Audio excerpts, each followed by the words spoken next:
스트레스가 만병의 근원이라 하잖아요. 또 스트레스가 기쁨, 행복을 다 갉아먹잖아요.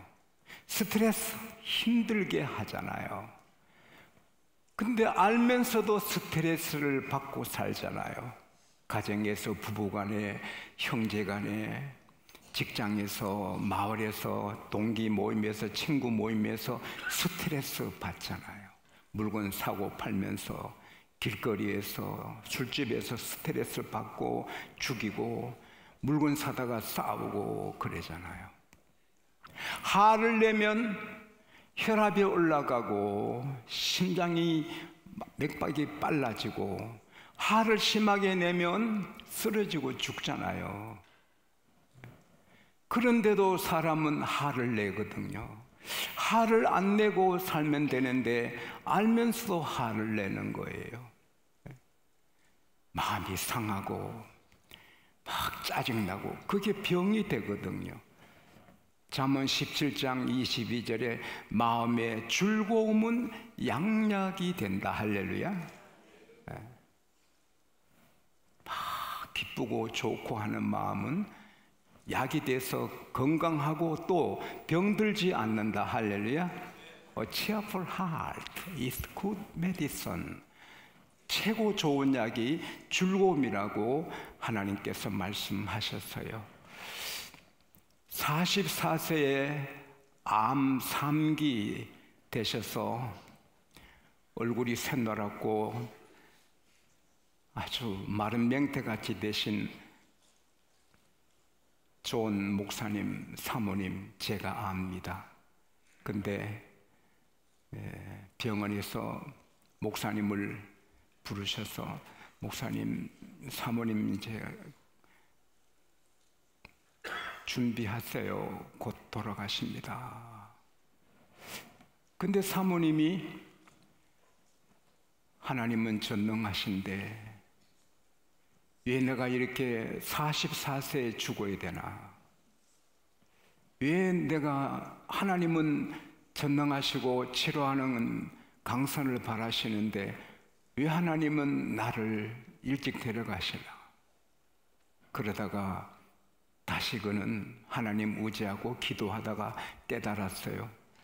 교회 걱정, 이런 걱정하고 목회했는데 즐거워하고 기뻐하자. 그래서 근심 걱정되는 건 다 주께 맡기고 그냥 기뻐하고 즐거워하고 막 정신 이상자처럼 즐거워하고 기뻐했습니다.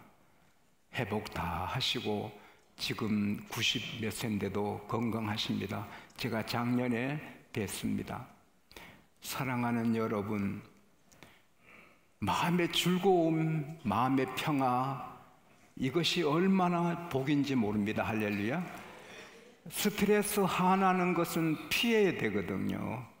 다투고 싸우는 것은 잠언 20장 3절에 다툼을 피하는 것이 사람의 영광이거늘 미련한 자들이 다툰다. 잠언 17장에 보면은 다툼은 큰 뚝이 터지는 것인데 미련한 사람은 다툰다. 부부간에 다투어도 망하는 거고, 교회가 다투어도 망하는 거고, 누구랑 다투면 초라하게 되고 큰 저수지 뚝이 터지면 망하잖아요. 다투면 망하는 거예요. 그래서 스트레스 받지 말고 화내지 않고 평안하게 높은 산이 거친 들이라도 내 주 예수 계시면 그 어디나 하늘나라. 할렐루야. 그렇게 사는 길이 있거든요. 스트레스 거의 안 받고, 저는 스트레스 거의 안 받잖아요. 거의 안 받아요. 화낼 일이 거의 없잖아요. 제가 43년째 여러분 섬기는데 여러분 때문에 스트레스 받는 일은 거의 없거든요. 어떤 분 때문에 안타깝게 기도하는 일은 몇 번 있어도 스트레스 받은 일은 없어요. 그리고 43년간 여러분하고 한 번도 싸운 일이 없어요. 그 누구하고도 제가 다투지 않았어요. 그 비결이 뭡니까? 내가 훌륭해서? 아닙니다. 저는 죄인이고 부족하고, 그런데 스트레스 거의 없이 살고 화낼 일이 거의 없어요. 그 비결이 무엇입니까? 오늘 하나님께서 우리에게 주신 말씀, 자기 유익을 위해 살지 말고 다른 사람의 유익을 위해 살아라. 할렐루야. 사람은 대개 자기가 중심에 있기 원하고 자기 인트레스트, 자기 이익을 챙기는 게 사람들이에요. 뭐 어떤 거래에도 내게 이익이 있나? 누가 사귀어도 이 사람 사귀어서 내게 도움이 될까? 이 계산을 하는데요, 세상 사람들은. 그러나 하나님의 방법은, 사는 방법은 그게 아니거든요. 너 자신의 유익을 챙기기보다 상대방의 유익을 챙겨라. 너 자신이 중심에 있으려 하지 말고 상대방을 중심에 세워라. 그러면 스트레스 받을 일이 뭐가 있어요? 내가 중심에 서야지, 내가 이걸 잡아야지, 내가 리더십을 잡아야지, 내가 이익을 얻어야지. 그럴 때 상대가 내게 이익을 안 주고 나를 중심에 안 세우면 스트레스 받고 화가 나고 원망스럽고 짜증스럽고 이런 거지. 누구를 만나도 이분을 중심에 세워드려야지, 이분의 이익을 위해서 내가 섬겨야지. 이런 아름다운 삶의 태도를 갖고 살면 스트레스 받을 일이 없잖아요. 그쪽에서 스트레스 줘도 나는 내게 스트레스 준 이분에게 어떻게 하면 유익을 드릴까? 그분이 나를 멸시하고 내 얼굴에 손톱 자국을 내고 내 명예를 추락시켜도 나는 저분을 어떻게 하면 세워드릴까? 그 자세를 가지고 사는 거지요. 고린도전서 13장 5절에 사랑은 무례히 행치 아니하고, 상대방이 내게 무례해도 나는, 상대방이 내게 무례하는 것은 자기 일이고 나는 그분에게 예의 바르게 대해야 되는 거죠. 사랑은 자기 유익을 구치 아니하고, 사랑은 내 이익을 챙기려면 그건 사랑이 아니거든요. 상대방의 이익을 챙겨드릴 때 그게 사랑이거든요. 그럴 때 스트레스 받을 일이 어디 있어요? 저는 미국 동생 목사님하고 이렇게 목회를 좀 같이 하기도 하는데, 동생 목사님이 내게 어떻게 하든지 상관없이 나는 동생을 이익을 위해서 그런 자세로 하니까 스트레스 받을 일이 없어요. 우리 장로님들, 청년들, 학생들 제가 만날 때마다 높여드리고, 나는 청년들에게 말 함부로 한 적 한 번도 없어요. 예, 감사합니다. 그렇지. 아무개 한 적 한 번도 없어요. 어린이에게도 함부로 안 했어요. 높여드리고 배려해드리고. 그게 하나님이 주신 삶의 태도거든요. 또 그것이 바로 주님께서 우리에게 모범을 보여주신 삶의 길이거든요.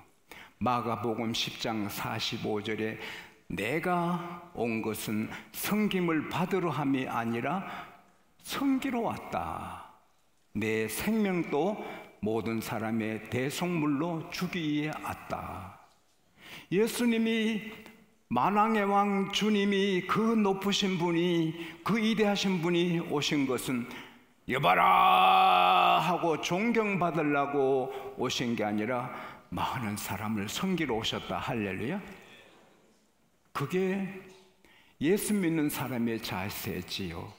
우리는 세례받으면 나는 죽고 예수님이 우리 안에 사시는 건데, 빌립보서 1장 21절 말씀대로 내게 사는 분은 그리스도니, 지용수가 살면 그리스도인이 아니지요. 지용수는 죽고 주님이 사실 때 그리스도인이 되는 거죠. 할렐루야. 따라합시다. 나는 죽었다. 예수님이 사신다. 그러면 남을 위해서 십자가도 지는 것이 사랑이죠. 때문에 예수께서는 너 원수 너를 막 미워하고 해롭게 하고 너에게 상처를 주고 하는 원수 있느냐? 사랑해라. 너에게 막 너를 핍박하고 힘들게 하는 사람이 있느냐? 그를 위해 기도해라. 할렐루야. 예수님 십자가 달리셔서 자기 일을 못 받고 조롱하는 자들에게 하나님, 저들이 자기가 하는 일을 모르고 합니다. 용서해 주세요. 그게 크리스찬의 삶인 거죠. 그러면 스트레스가 없어요. 화낼 일이 없어요. 아니, 아내가 남편에게 이럴 수 있어요? 당신이 말이지 내 아내인데 나한테 이렇게 할 수 있어요? 그럴 때 화가 나고 싸움이 되지요. 아내가 내게 아무리 함부로 대하든 그건 자기 비즈니스예요. 자기 잡이에요. 나는 아내를 사랑하고 중히 여기는 일을 하는 거지요. 가끔 그거 잊어버리고 이렇게 할 때 있습니다. 저도. 그러나 정신 차리면 그렇게 할 수 없지요. 노자는 말했습니다. 리더, 지도자가 되고 귀한 사람이 되려면은 살얼음판을 걷듯이 인생을 조심해야 된다. 사방이 적으로 에워서 있을 때 어떤 일을 결정할 때 신중해야 하는 것처럼 어떤 일을 할 때 결정할 때 신중해라. 그리고 이 노자가 참 뭘 아시더라고요. 누구를 만나도 상대방을 존중하는 것이 리더의 자세다. 누구를 만나도 그분을 존중히 하라는 거예요. 바이어 내 물건을 사고 또 팔고 하잖아요. 그분들에게 내 물건 좋다고 하지 말고 상대방을 존중하고 그분을 높이라는 거예요. 그럼 물건은 저절로 팔린다는 거죠. 여러분, 이 정말 삐삐빠빠 끼끼빠빠 끼일 때 끼고 빠질 때 빠지고 끼끼빠빠, 그건 세상 사람들의 삶의 방식이고요.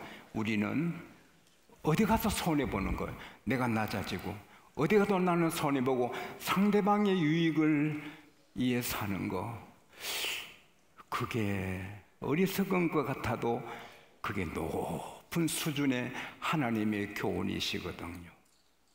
고린도전서 1장 25절에 하나님의 어리석음이 사람보다 지혜롭고 하나님의 약함이 사람보다 강하다. 이사야 55장 8절 9절에 너 생각과 내 생각은 다르고 너 길과 내 길은 다르다. 하늘이 땅보다 높은 것 같이 내 생각은 너희 생각보다 높고 내 길은 너희 길보다 높다. 할렐루야. 그래서 우리가 모든 사람을 존중이고 그분의 입장을 배려하고 살면 평생에 바보같이 사는 것 같지만 아닙니다. 하나님은 살아계셔서 그렇게 사는 사람을 지켜주고 세워주십니다. 할렐루야. 다른 사람 볼 때 잘못하면 용서하고 또 실수해도 그럴 수 있지, 이렇게 긍휼을 베풀면 마태복음 5장 7절에 긍휼히 여긴 자는 복이 있나니 저희가 긍휼히 여김을 받을 것이요. 야고보서 2장 13절에 긍휼이 없이 행하는 자는 긍휼 없는 심판을 받느니라. 그러나 긍휼은 심판을 이기고 자랑하느니라. 인정사정 없이 막 비판하고 요즘 야당 여당 국회의원들처럼 막 상대방을 공격하면 자기 함정에 자기 빠지거든요.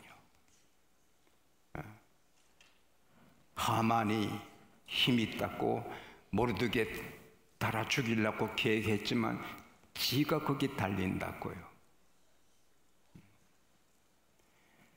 역사는 하나님이 다스립니다. 할렐루야. 국률이 여기면, 내가 그를 국률이 여기면 사람도 나를 국률이 여기지만 하나님이 나를 국률이 여겨 주시는 겁니다. 그래서 국률을 베풀고 사는 자는 심판을 이기고 자랑한다. 예, 남을 이렇게 늘 국률이 이기고 남을 생각한 사람도 실수할 수 있잖아. 그러면 하나님께서 괜찮다, 넘어간다. 할렐루야.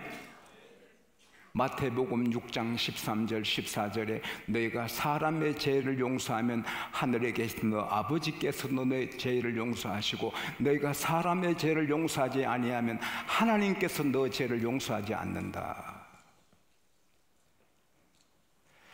그래서 언제나 우리는 상대방을 생각해야 돼. 택시를 타면 택시 기사분을 이렇게 격려해주고 높여드리고 살만 나게 해드려야죠. 팁도 따뜻하게 드리고 전도도 하지만은 음식 먹으러 식당 갔으면 식당 주인을 배려하고 이 집이 잘 되도록 해야 되는 거죠.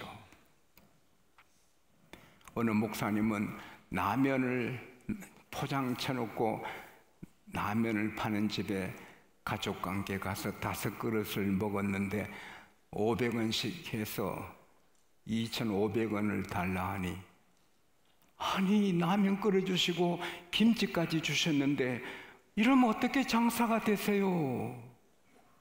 그래서 5,000원을 드리고 나왔답니다. 장사가 돼야지요. 시금치 얼마예요? 1,000원씩 받는 건데 파장이니까 800원만 주세요.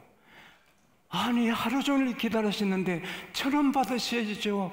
1,000원 다 남아도 1,000원인데요. 아닙니다. 800원만 주세요. 아닙니다. 1,000원 다 받아서 남는 것 없어요. 1,000원 받으세요. 사모님은 누구세요? 양곡교회 집사입니다.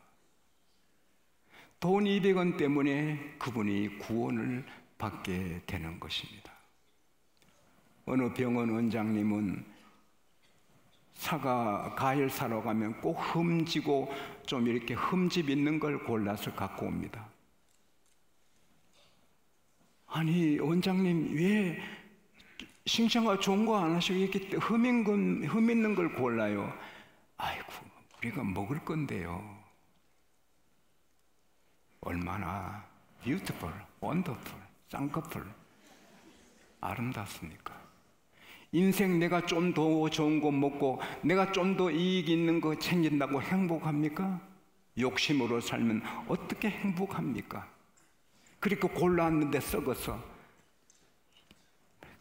막 짜증내고 그는 흠 있는 것 골라서 썩어서 아이고 내가 잘 샀다.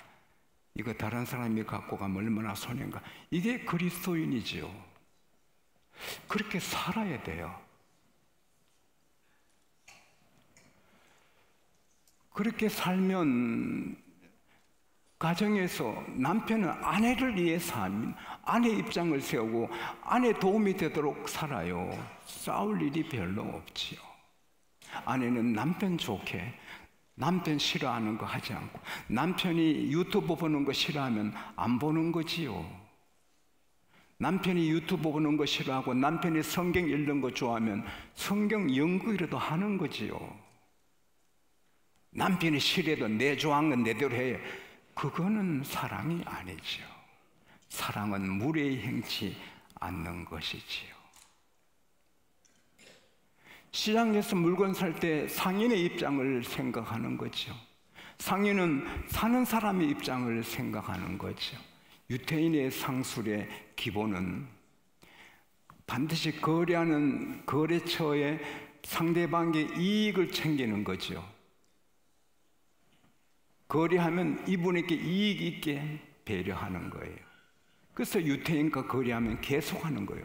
유태인과 거래하면 되는 거예요. 왜? 이익이 있으니까. 대기업도 중소기업과 거래할 때 중소기업이 살도록 배려하면 되는 거죠. 중소기업은 말라 비틀어지게 만들고 대기업만 되돌아가면 그 대기업도 안 되는 거죠. 대기업은 중소기업을 배려하고 중소기업은 대기업을 배려하고, 사원들은 회장님, 경영주를 배려하고 경영주는 사원들을 배려하고, 그럴 때 일터도 천국이지요. 엘리멜렉이라는 부자입니다. 말론이 기른 두 아들과 나오미라는 아내를 데리고 베들레헴에 경제 불황이 오니까 이웃 나라로 이민 갔습니다. 풍토가 맞지 않는지 낯설고 물서러운 곳에 와서 이 남자가 죽습니다. 말론 기려온 두 아들, 그 지역에 처녀를 얻어 결혼합니다. 근데 두 아들 다 죽습니다. 그래서 남편 없는 세 사람이 삽니다. 나오미, 오르바, 룻. 그런데 베들레헴에 경제 호황이 왔다는 소문을 듣습니다. 그때 나오미가 내 고향으로 가자. 여러분, 룻기 1장 21절에 보면은 나오미가 내가 풍족하게 낳았는데 하나님 나를 다 비우게 하셨다. 큰 부자였는데 가난뱅이가 돼가지고, 여러분 가난하면 형제한테도 멸시받아요. 가난하게 되지 않기를 축원합니다. 예수님은 여러분 부자 되시라고, 부유하신 예수님께서 우리를 위해 가난하게 되심은 그의 가난함을 인하여 우리로 부욕케 하려 하심이라. 할렐루야. 고린도후서 8장 9절의 말씀. 우리는 사명입니다. 부자가 돼야 돼. 할렐루야. 부자가 돼야 선교도 하고 선한 일을 하는 거죠. 가난하면 남의 도움 받잖아요. 근데 고향으로 거지가 돼 돌아가는데 나오미가 착한 사람이에요. 애기들아, 내 딸아, 미안하다.